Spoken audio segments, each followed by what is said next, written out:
Hi guys, welcome back to my channel. Today we're going to talk about my favorite reads of 2025. So before we get started, I just have an announcement. I've become an affiliate of bookshop.org. So I'm very excited about it because bookshop.org, in case you're not familiar, it's a website where you can purchase books, and the website will support independent bookstores. So you kind of have two options. You can either just purchase the books and the company will give a very large portion of their profits to local independent bookstores, or you can actually select a specific bookstore that you like, and that bookstore will then take your order and they'll ship the books that you're ordering directly from that bookstore. So you're giving that bookstore more business. So I'm very excited about it, and they have a system where you can create a list. So I'm going to start putting these in my descriptions, where if I recommend some books on a list, you can just go to the description and click on it, and it'll take you to the list of books on that website, and you can purchase them knowing that you're supporting independent bookstores, which is pretty cool. Okay, so last year I did my top 10 of 2024, but I was kind of unconventional about it. I ended up with 12 instead of 10.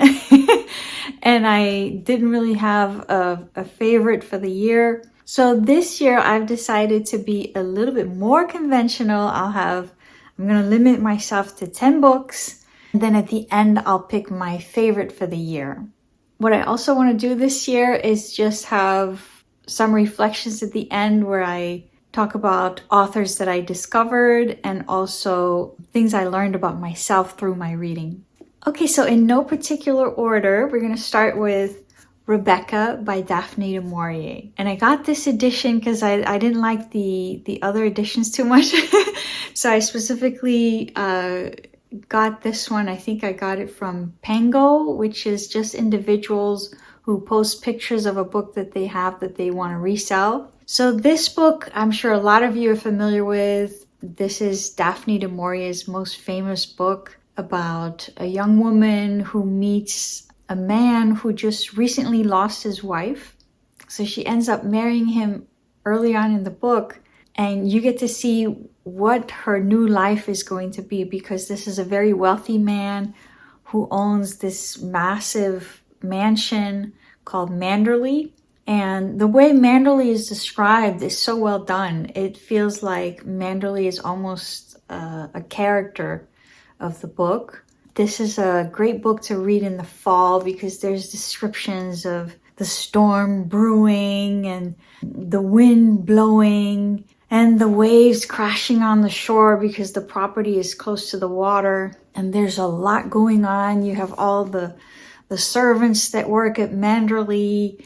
And so there's a lot of drama with that. It becomes quite difficult for this young woman to move into this fancy place because she came from a rather poor background, and she's not used to having servants and all the etiquettes and the protocols. And then there's a lot of mystery that surrounds what happened to the first wife. The first wife died under tragic circumstances. It was an accident. Nobody is really talking about the details around the accident. Daphne du Maurier is so skilled at the art of keeping you on the edge of your seat. And this is the kind of book where you'll stay up past your bedtime turning the pages to see what happened. You just constantly have the feeling that there's things being said behind closed doors and secrets. And I also really love the psychological aspect of this book, like all the dynamics between the young wife and the husband, and how sometimes he dismisses her opinions and it makes her feel very alienated. And then other times he has to leave on business, and then she misses him in a way, but then in a way she feels more free, and then she's feeling guilty about the happiness and the sense of freedom that she has when he's not there. So there's all these different layers, and I really like that aspect as well. So I highly recommend this one, Rebecca by Daphne du Maurier. The next one is We Have Always Lived in the Castle by Shirley Jackson. So I had read a short story collection called The Lottery by this author, and I absolutely loved it. This was one of my favorite books a couple of years ago. So I was happy to go back and read her most famous book, which is We Have Always Lived in the Castle. Now, this follows two sisters. They live in a small town. Their entire family, I would say, I think it's the parents and one aunt and one brother, died by poisoning a few years ago. And so the reader is not really being told a lot about how, who poisoned them, what happened, what was the outcome of the trial. And then you have to keep reading and you find out tiny details as you go. But this is like a psychological thriller. It's like these two sisters live in a house together. The story is told from the point of view of the younger sister, who's 18 years old. And there's such a sense that somehow ever since this tragedy where the family members died by poisoning, there's been a lot of gossiping in the town and a lot of speculation as to, well, who killed the family members, what happened there. And so the two girls are kind of treated like pariahs. They're definitely ostracized from the group. And this is a big theme with Shirley Jackson. She loves to describe characters that are being excluded from a group and just how difficult and painful that can be. This is probably considered horror because of the circumstances. However, I would say it seems to me that this is the kind of book that you could read from different angles. If you feel like it's a mystery and you're trying to solve the mystery, then you may feel frustrated because you feel like by the end of the book, some things are left unsaid and it's a little bit ambiguous. But the way I would recommend reading this book is just and allow yourself to live in the mind of the younger sister, because she has strong opinions about everything, and it's really brilliantly done. But this is an amazing book. It kind of reads like a dark fairy tale. It's just so different from anything else you've read. Highly recommend. We Have Always Lived in the Castle. The next book on our list is Narrative of the Life of Frederick Douglass, an American Slave.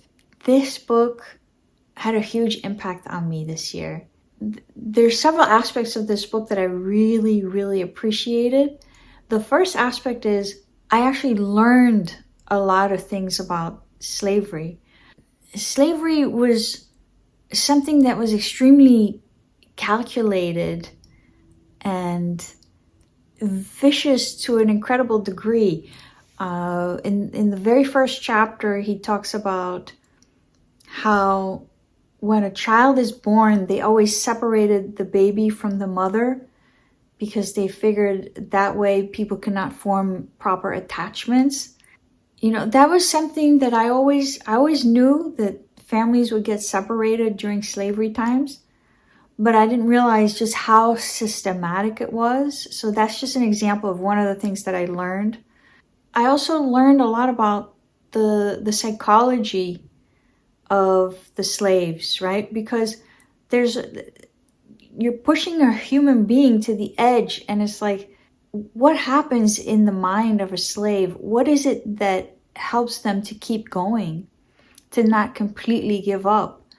And he describes this really well, how he got to that point where he felt like he was going to try to escape and he was going to rebel. And if they kill him, so be it. But he has to preserve that will to live and that will for freedom in order to be able to survive, just keep his own sanity. So that was very eye-opening. And the other thing about this book, which I did not expect, is that he literally deconstructs what slavery is in terms of a mechanism in a society.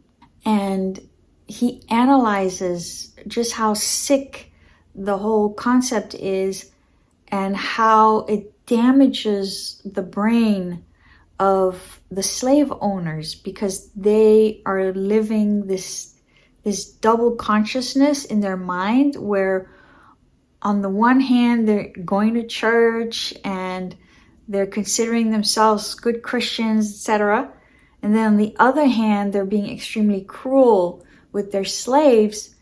So the idea is that they have to split their mind. They have to create this complete dissonance inside of their brain, and it's damaging to their brain. And this is a theory that he advances in this book.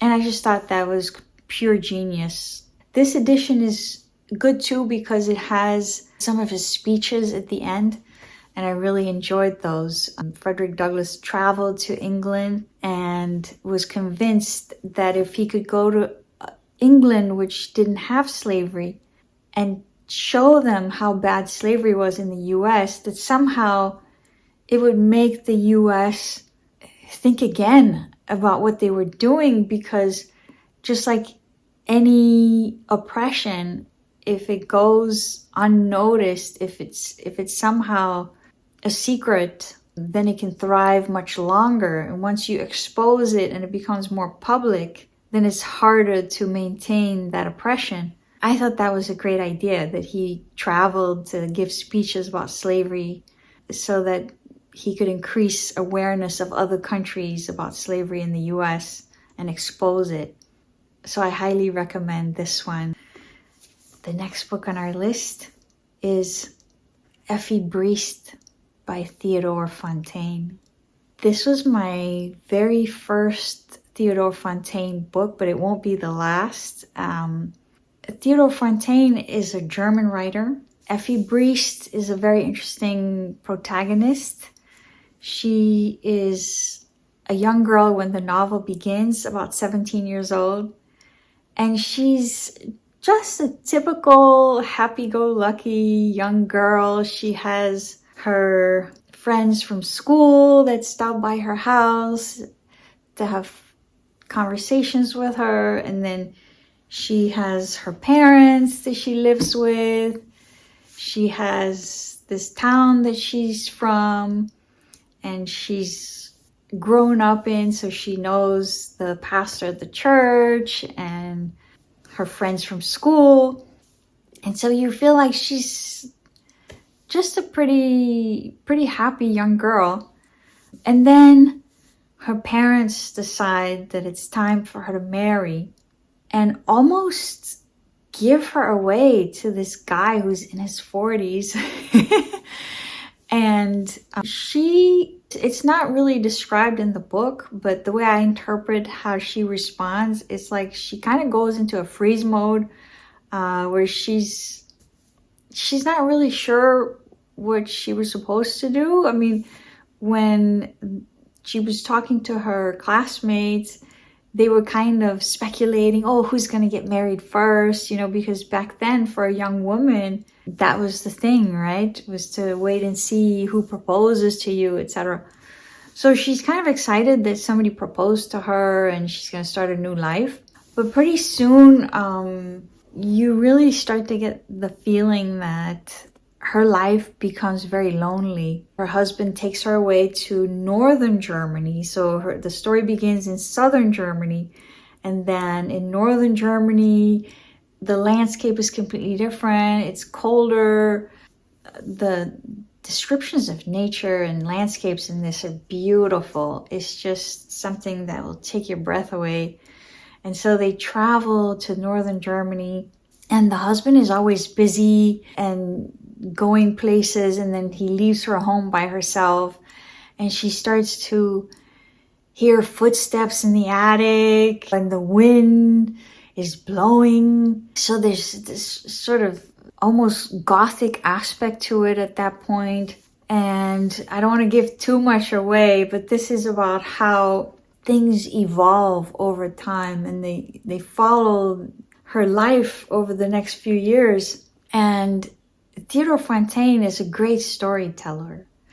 Now, the thing about him is he's not going to give you a lot of overt details. Some of the action kind of takes place behind closed doors, and the reader has to kind of guess what happened. This is a very deep psychological novel because it talks a lot about her inner life, her disappointments, her fears, what society expects of her, and how some people judge her, some people talk to her in a condescending tone, and she's trying to figure out in this new environment, in this new society that she's now a part of, who are her true friends. And some people she really can relate to and feel like she finds comfort in their friendship, and some people end up showing their true colors and it's not pretty. But for me anyway, this book is about the damage that can be done by narcissistic parents. Because when she was just 17 and this older guy was proposing to her, the parents are mostly thinking about, okay, is this a good match, so that more money can come to the family through this match. And they're not really concerned about her. Like, nobody's asking her, how do you feel? Nobody's too concerned about that. And I think that that's extremely damaging. It's very much a deep psychological study of all the different phases of Effi's life. And I highly recommend this one, Effi Briest. I will be looking for more books by Theodore Fontane, by the way. The next book on our list is The Street by Ann Petry. This was an amazing read. I had never read anything by Ann Petry before. The story takes place in Harlem in 1944. And we follow our young woman who's the protagonist of the story. Her name is Ludi Johnson. And she is basically a single mom with a little boy. And she's trying to make it. She's trying to survive. The choices that she has in front of her are very difficult. If she continues to live with her dad and his new girlfriend, then she's not going to have any privacy, but then she won't have to pay rent. Now, if she moves out on her own, she'll have more privacy. It'll just be her and her son. But then again, she'll have to pay rent. And that's going to be very hard because her job isn't paying her that much money. So from the get-go, the story begins with her looking for a place to stay because she's tired of living with her dad and his girlfriend. And then it just takes off like a whirlwind. It's like a domino effect of living on the bottom echelon of society when everything is against you. You got the racism, you got the misogyny, and it's like everything is stacked up against her.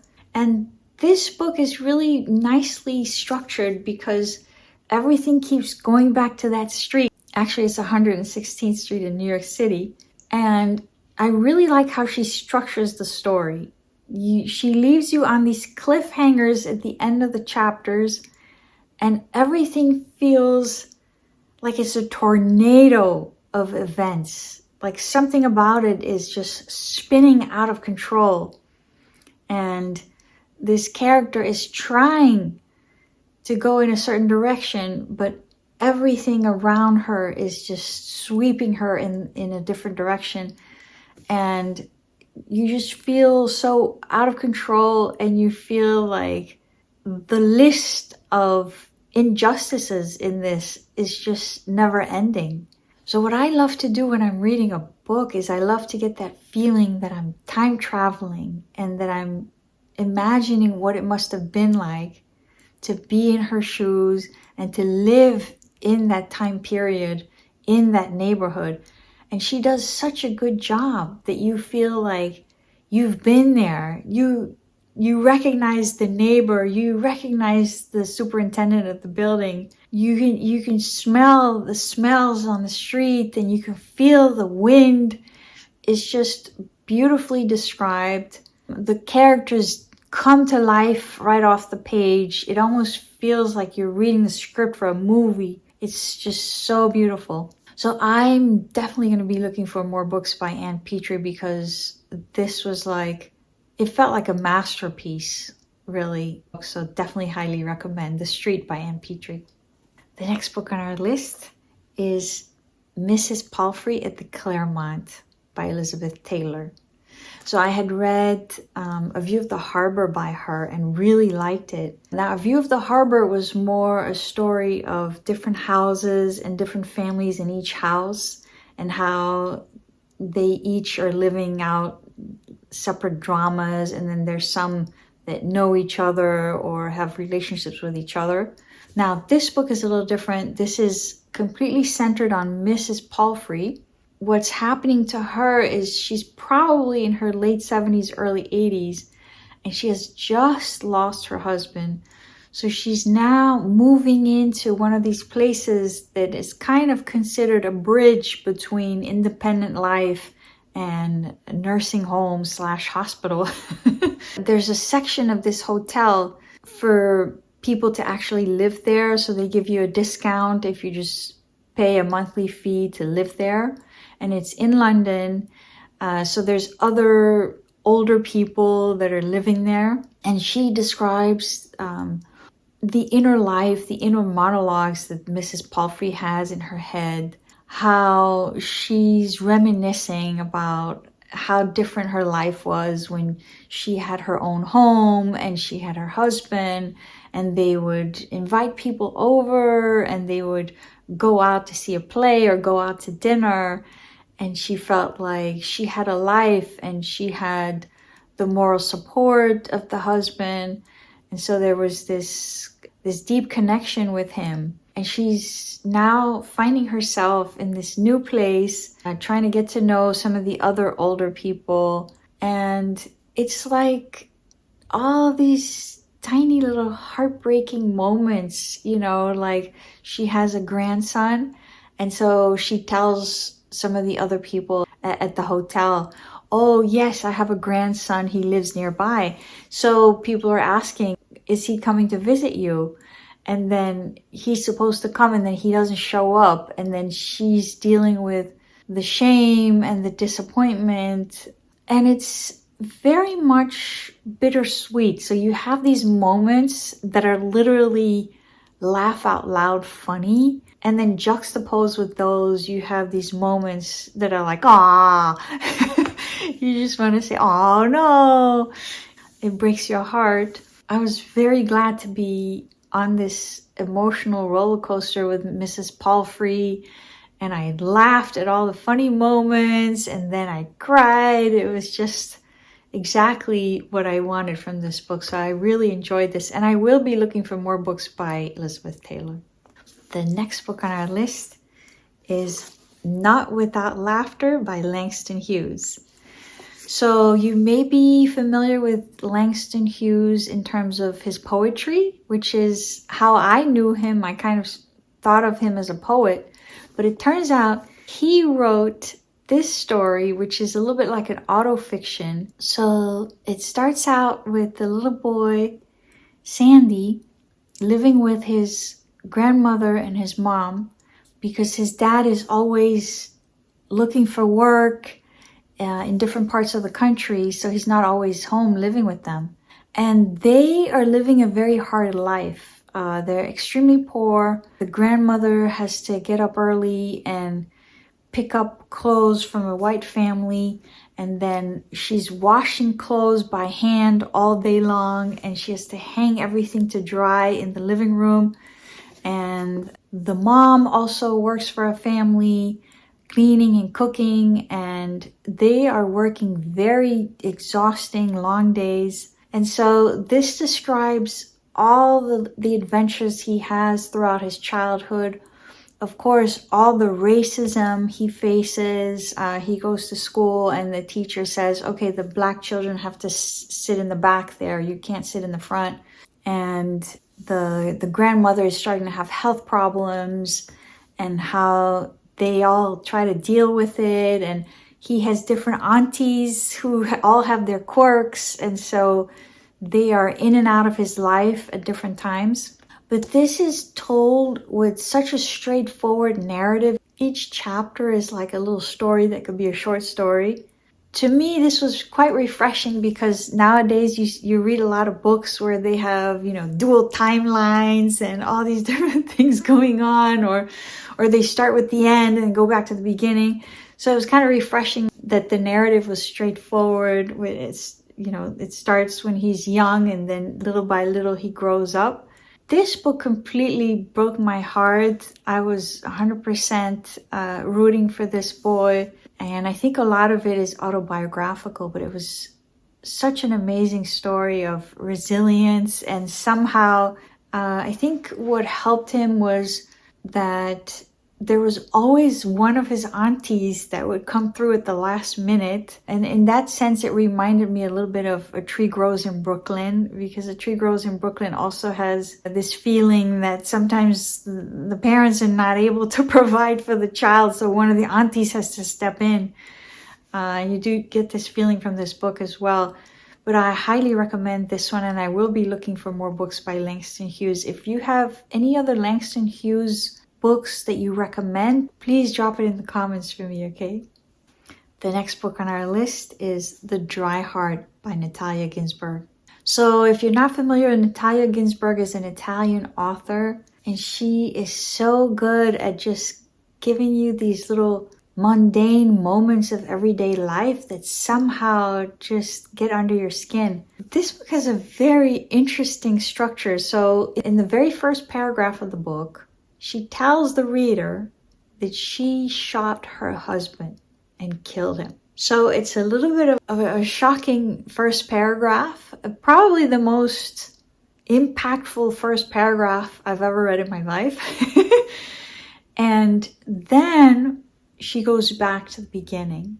So you already know she shot him, and now she's going to tell you how everything developed. How she met him. So she meets him at somebody else's house, and he starts this routine of showing up at her house and then reading poetry to her and going for a walk with her.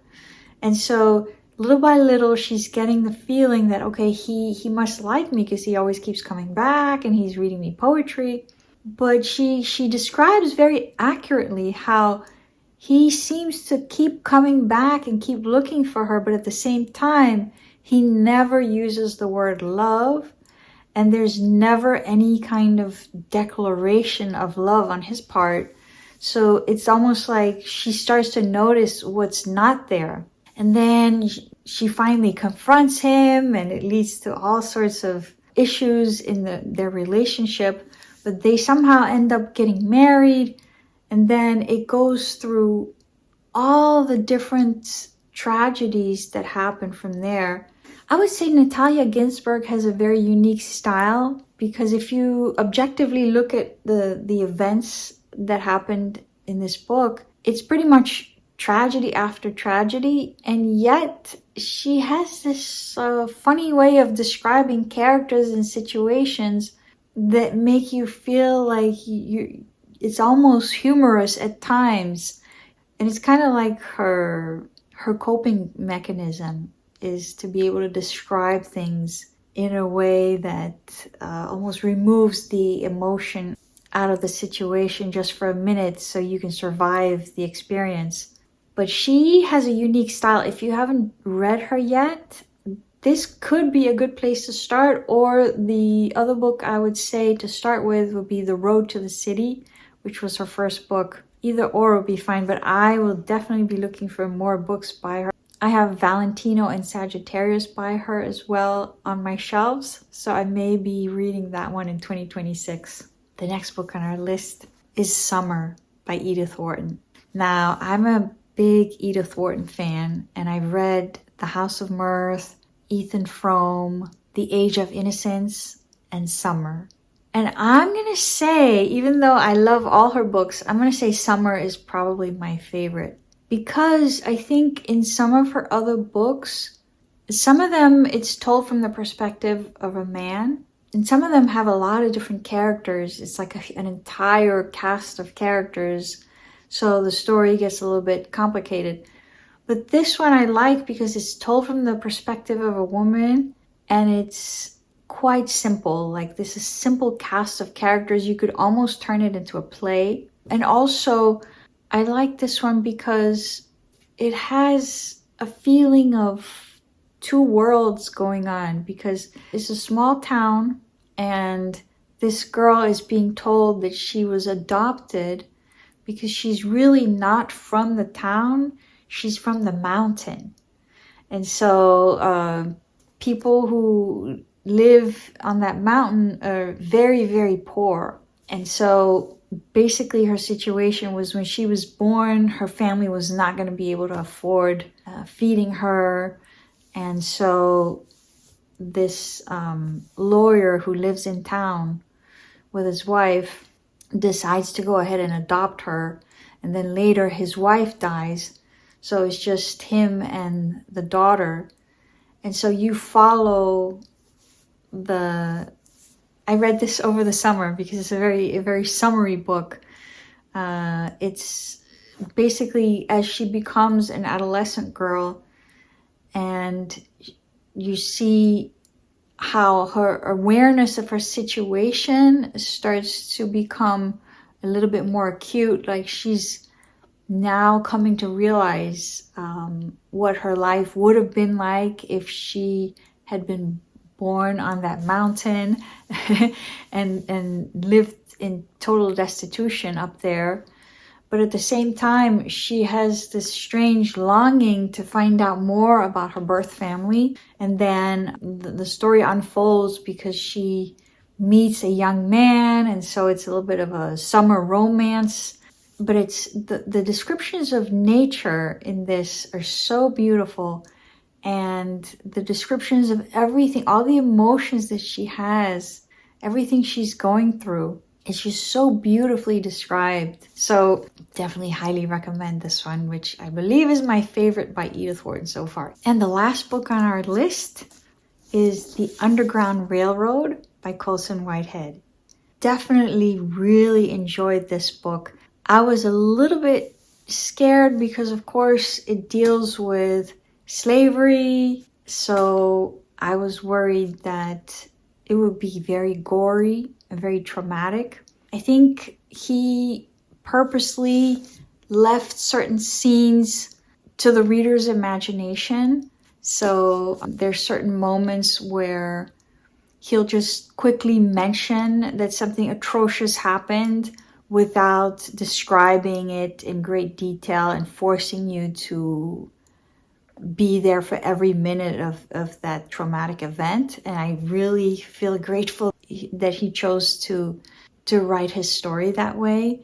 Now, this is the story of Cora, who's a slave on a plantation in Georgia. What's interesting about the story is she herself did not want to escape. When the story begins, she wasn't thinking about escaping per se, but then this other guy, Caesar, comes to her and tells her, hey, you want to escape? And so after a while, she decides that she'll do it. And from there, it's just nonstop action. You are on the edge of your seat. It's not just well written and well researched, but it's also well paced. It's also a book that you will learn a lot from. One of the things that I learned from this book is that a lot of the slaves were traumatized, of course, from all the things they had to go through. And so they would have nightmares at night and wake up screaming.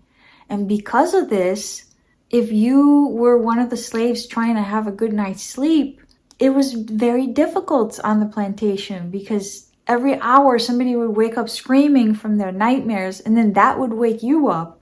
So I really liked reading this book so I could have all these eye-opening moments where I would learn about what it was really like to survive on the plantation and what was involved in trying to escape. So this was my first time reading a novel by Colson Whitehead, and I know he wrote another one called The Nickel Boys. So I will be looking for that one because I really like his writing style, and he's now on my list of authors I will be looking for. Okay, guys, and now that we've gone through the 10 books, I'm going to reveal my favorite book of the year. and it's this one. The Narrative of the Life of Frederick Douglass, an American Slave. And the reason why I picked this one as my favorite of the year is because I keep thinking back to this book. It's just one of those books that I feel like for years to come, I'll be recommending to people, and I'll be wanting to revisit and reread some of his speeches. It just has that quality of something beautiful and something that will stand the test of time. I guess it's not exactly fiction, so I'm cheating a little bit. If I were to pick my favorite book of the year as far as fiction, then I would pick The Street by Ann Petry. Just such an amazing story, just completely blew me away. So I just wanted to talk a little bit about what I learned about myself this year through these reads. I think the first thing that I learned is that I respond more to descriptions of emotions in books than other things. So in other words, if a book is just brilliant in terms of the concepts that it discusses, or because it has brilliant metaphors or brilliant theories, that won't work as well with me as a book that just triggers an emotion. So that's one thing that I learned about myself this year based on my readings. The second thing that I learned about myself is that I don't do too well with satire.